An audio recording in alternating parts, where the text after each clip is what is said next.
Kisah-kisah seram Indonesia. Sumber Pondok Misteri Kisah Nyata.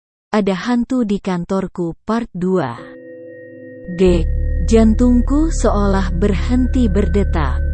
Aku melihat sebuah siluet hitam tepat di samping pintu masuk ruangan Mas Bima yang dibiarkan terbuka. Siluet tersebut tak begitu jelas, tapi aku tahu bahwa itu adalah makhluk asing. Aku menundukkan pelan kepalaku, berusaha agar tak terlihat jelas mengetahui kehadirannya.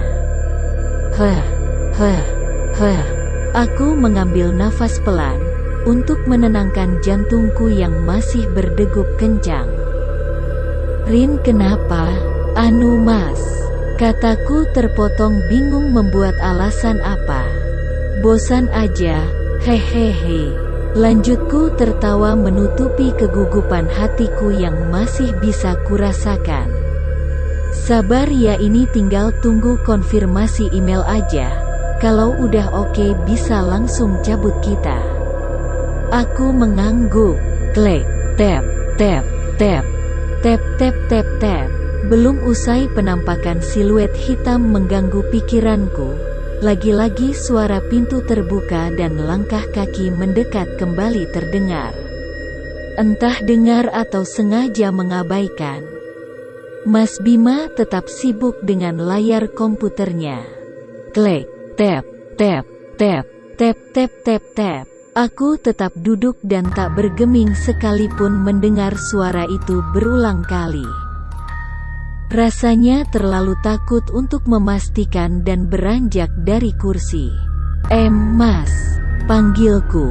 Nyalain lampu dong. Gelap. Mas Bima menatapku bingung. Sebenarnya sudah jelas bila dia bingung. Karena ini masih pukul 3 sore, bahkan matahari masih bersinar terik. Namun melihat raut wajahku, seolah Mas Bima paham dan memilih menyalakan lampu. Hatiku terasa lebih tenang sejak lampu menyala.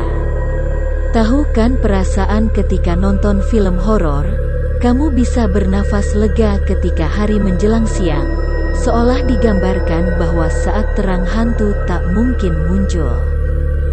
Aku kembali mencoret-coret kertas di hadapanku, sampai dikagetkan dengan sesuatu yang menggelinding dari bawah kakiku, tanpa suara dan rupa jelas. Bayangan hitam pekat serta bulat menggelinding begitu saja di bawah kakiku. Dek, dek, dek. Jantungku berdetak lebih cepat dari sebelumnya. Aku mengambil napas, membuangnya, mengambil napas, membuangnya. Namun seolah sia-sia, jantungku masih berdetak kencang, dan perasaanku takut masih menyelimuti hatiku. Karin, panggil Mas Bima. Turun yuk. Tanpa babi bu aku segera mengambil tasku dan segera menggandeng Mas Bima berjalan cepat keluar dari ruangannya. Aku bernafas lega sesampainya di mal. Aku masih ingat dengan jelas perasaan mencekam yang menggangguku semenjak tadi. Bahkan di ruangan dingin yang hanya ada kami berdua, keringatku tak berhenti mengucur. Oh ya mas, emailnya udah dibales? Kok tiba-tiba ajak turun?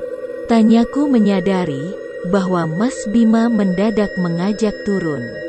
Belum. Nah kok ajak turun? Tanyaku penasaran. Walau sebenarnya sih senang-senang aja karena akhirnya bisa berada di keramaian.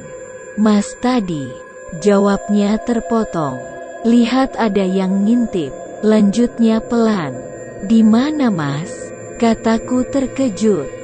Karena Mas Bima juga mengalami gangguan sama denganku.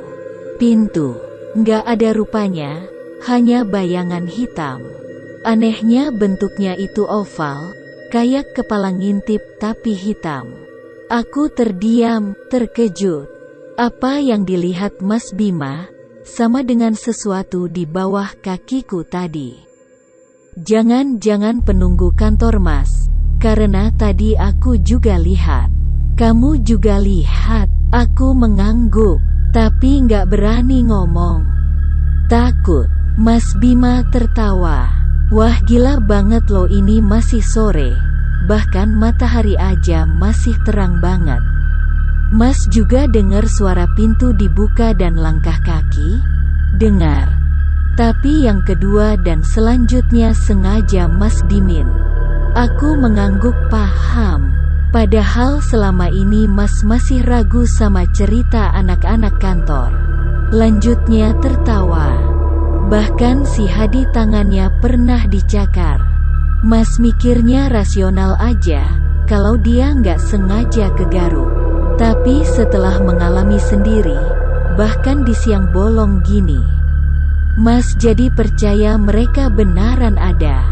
Aku tersenyum, benar kata Mas Bima. Bila kita tidak mengalami sendiri, mungkin cerita-cerita seperti ini hanya seperti bualan. Tapi percayalah bahwa kita selalu hidup berdampingan dengan mereka.